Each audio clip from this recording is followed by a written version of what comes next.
Let me tell you a little story. Well, it's a little personal story, really. We have our grandson, 4.5-year-old grandson, who stays with us half the week, lives with us half the week. So it's Wednesday night, Thursday night, and Friday night. And um, while his mother is wonderful, our daughter is wonderful, and she says, "Your house, your rules, Mum." Sometimes we like, of course, to hold to her rules because it seems more consistent. And I know that she's happy that after we put him to bed at night, that he plays for a little while and then puts himself to bed. But this week it just went a little bit far. He played for a bit, and we do the usual on our way to bed. We then go in, I go in, make sure he's settled, make sure his blankets are pulled up, and turn all the lights out. Well, this week, 2 o'clock in the morning, he shouted and said his tape recorder wasn't working. So I came down and realized he hadn't turned around the tape in the tape recorder. So I did that, and he went back to bed. 4 o'clock, he shouted again for me, and I went down, and all his lights were on, top light, bedside light, and it was clear he'd been playing as well as turning the tape recorder on. Well, I thought, do I let him play? Do I not let him play? And I thought, no, no. Nighttime is for sleeping. I need to do something to keep this little guy in bed. So I said to him, I'm going to turn all your lights out. You need to go to bed. He said, I'm not staying in my bed. So I said, well, I'm just shove over and I'm going to come to bed with you until you sleep. All the lights off except the little grow clock to let him know what time is up time in the morning now that it's light.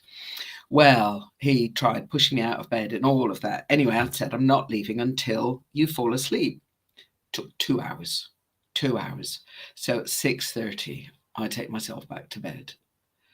What it means is I've been tired for the rest of the week, because now in my 70s, I'm not as good at staying up all night as I used to be. And I used to love it. Night shifts were my favorite. But being up all night, and then we realized Thursday we had to keep him busy so he would sleep. Friday we had a wonderful day by the beach and in the woods, but it meant me and my husband were shattered and have been shattered. So come Saturday afternoon and Sunday, when I was planning to do a bit of work on my business, have I had the energy? No, I have not. And I just think one of the things that's been wonderful with building a network marketing business is that I can shift the work around to be at the time that suits me. And actually, tomorrow we're going to be out for the day to celebrate our daughter's birthday. And we can, not just because it's my own business. I've had my own business before where I was on call and at the beck of call of my clients, and at the beck and call of my diary. Stuff had to be done. With the network marketing, I've been able to fit it in the nooks and crannies of life. I can shift it around to make it work for me. And I know how to do that now. And my team are learning how to do it, running their own businesses, shifting, planning, fitting in the work. The work needs to be done, but you can do it at the time that suits you.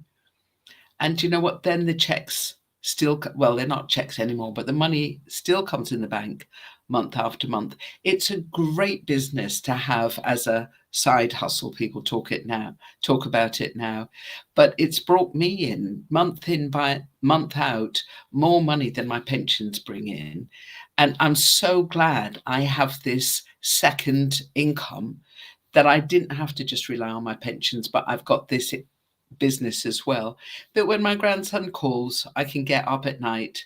And actually, I'm very good at being pleasant in the middle of the night. My husband would not be. So if you're thinking perhaps I could do with a little second income, DM me and let's have a little chat about it.